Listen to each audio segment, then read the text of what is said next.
being a coward and own up to what your book says. Which is worse, Andrew? Eating shellfish or owning slaves? Which is worse?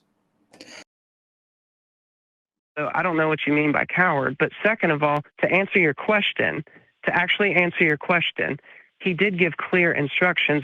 The law's never changed. In fact, Jesus particularly fulfilled the law through the 10 Commandments, which had nothing to do with slavery. Andrew, I'm going to have to interrupt you again because you are continuing to pivot to something else rather than addressing the actual point. Which is worse, wearing clothing of mixed fabrics or owning slaves? Which is worse? Hold on. Can you repeat the question? Yes. Which is worse, wearing clothing of mixed fabrics or owning slaves? So the problem with that question, though, is that slavery, I dare you to just answer a direct question. Which is worse, owning a human being as property or wearing a nylon rayon blend? Again, there's a fundamental problem with your question, though. I'm going to ask you a different question then. Which is worse, cutting the sides of your beard or owning slaves? Which is worse, Andrew? Again, you're framing the question wrong. Slavery in the Bible. Oh my God. Which is worse, I'm not, owning slaves or eating shrimp?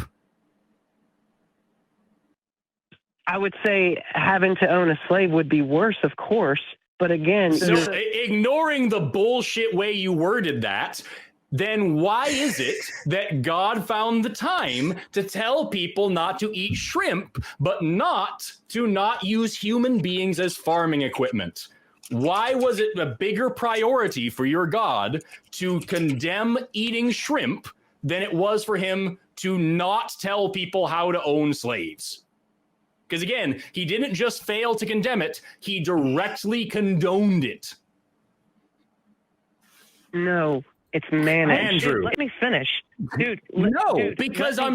Andrew, you called into our show and you're saying evil, horrible shit, and I'm just trying to get you to be honest for 1 fucking second and just answer a direct question. Slavery is worse than eating shellfish, and slavery is worse than touching the skin of a dead pig, and slavery is worse than cutting the size of your beard. Slavery is bad, and your God didn't just not say that slavery is bad.